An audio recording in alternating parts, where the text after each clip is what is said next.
In May of 1921, the Hamiltons accidentally discovered that it was Mrs. Poole who possessed the marked incipient powers for the production of psychical phenomena. She was at this time 49 years of age and previously unaware that she possessed mediumistic faculties of any kind. The Hamiltons welcomed the opportunity for first-hand investigation and prevailed upon her to allow these faculties to be developed.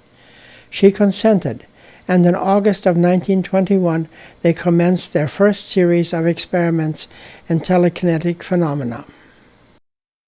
A few months' further experimentation revealed the fact that she also possessed mental mediumistic faculties, and from that time on these two phases developed collaterally, eventually giving brilliant manifestations in both fields. In the physical phase they obtained conversational rappings, very powerful contact phenomena, various forms of telekinesis, and wax impressions of small materialized forms.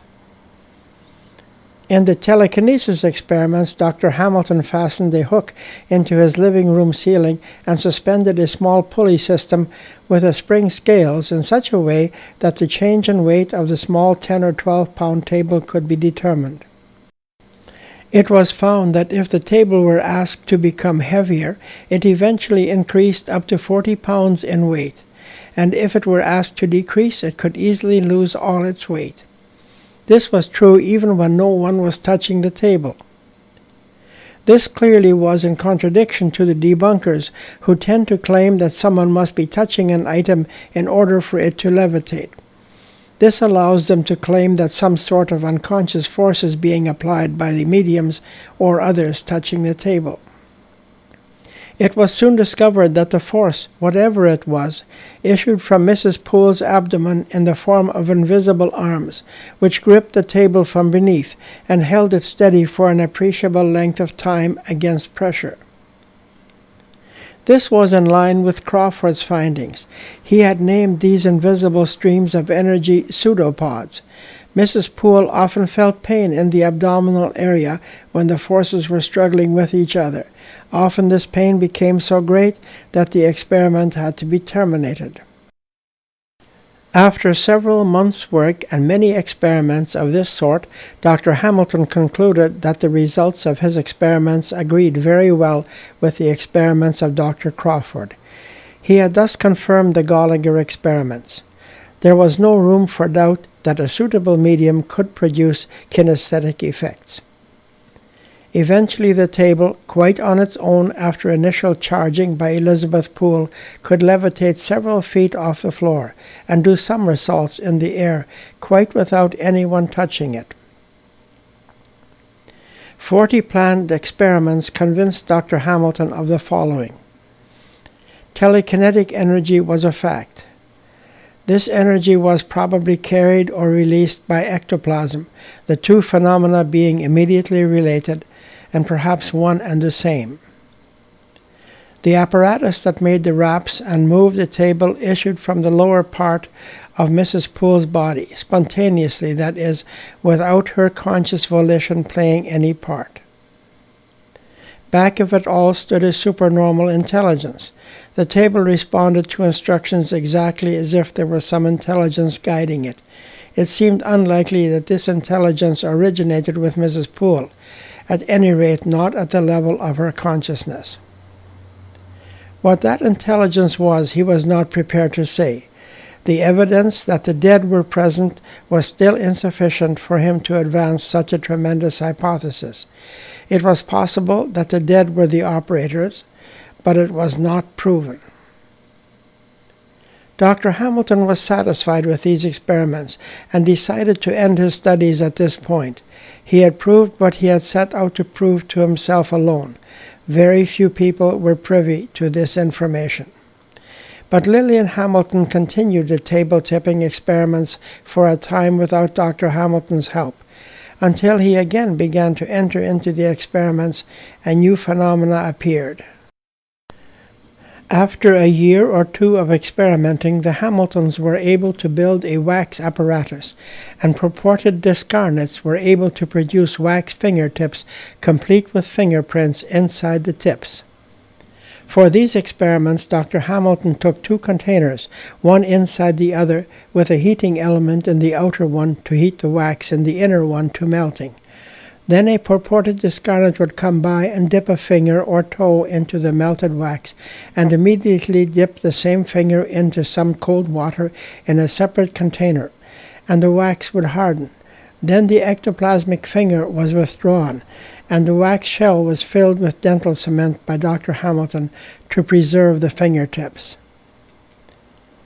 The other psychic manifestations with Elizabeth Poole in the mental phase gave many arresting phenomena: veridical clairvoyance, prevision, and trance automatisms, both motor and sensory, the latter also being of a highly veridical nature.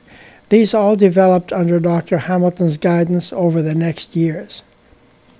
For all these experiments, Elizabeth neither asked nor received any payment whatever.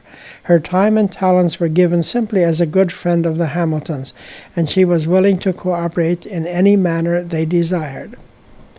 In the eventual disclosure of these experiments, she was known as Elizabeth M. As already stated, she attended the seances held for her development more to please the Hamiltons, her friends, than because of any particular desire to do so on her own part.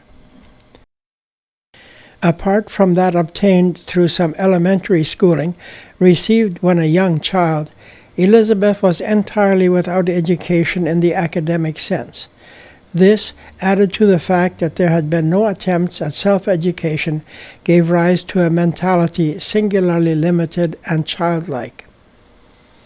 In Elizabeth, the Hamiltons recognized from the first that they had stumbled upon a potential medium of an extremely rare type, one entirely free from all preconceived notions as to the nature of psychic phenomena or the manner in which they should be developed and observed.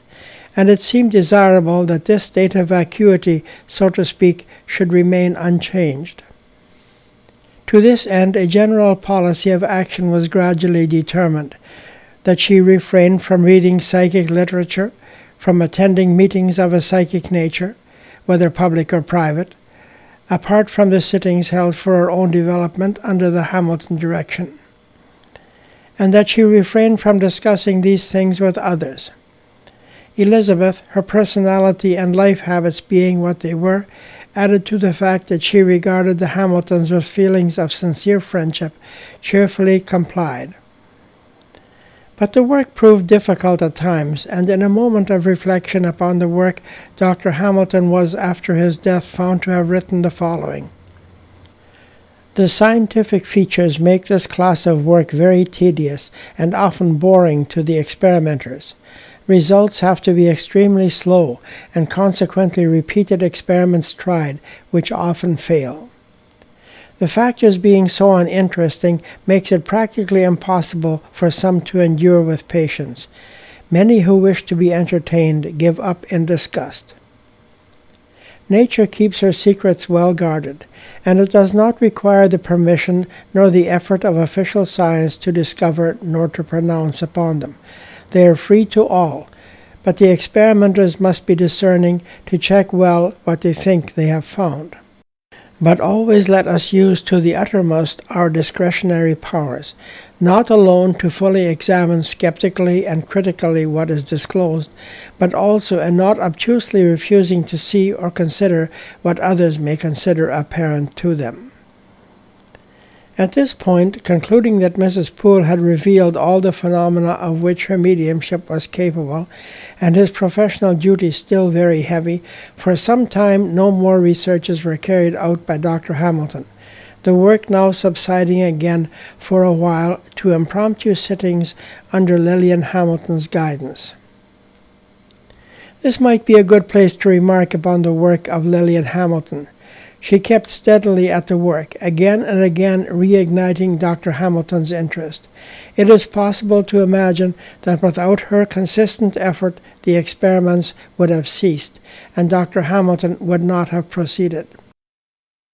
Her very hard work at verifying the mental products of Elizabeth Poole and purporting to come from Robert Louis Stevenson and others right up to her death in 1956 deserve formal recognition and the highest praise. She was indeed the dynamo that made the work a reality. And soon a new phenomenon appeared along with the telekinesis and wax fingertips and the bell ringing. Mrs. Poole began showing signs of incipient trance, and out of this incipient trance state there appeared now and again visions and pictures, which at first consisted of what she described as still life items. Some of these visions were of a most veridical character, veridical that is, in regard to the past of one of those present, and therefore open to be explained solely on the basis of telepathy between the mind of the sitter and the subject. Curiously enough, a progressive movement could be seen here. Visions first of flowers, then of faces, then of wayside scenes, then of panoramic scenes showing within them human action, some of these, as already stated, reminiscent of certain past events known to the sitters.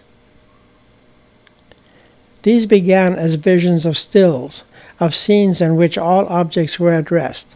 Then, in the next stage, visions in which some of the objects showed motion.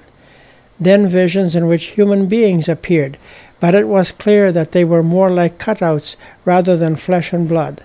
And finally, visions in which the human beings took on the appearance and characteristics of life. In an April 1922 message by Non-Contact Raps came the message, "Helping in Amity, prepare, Myers and Stead."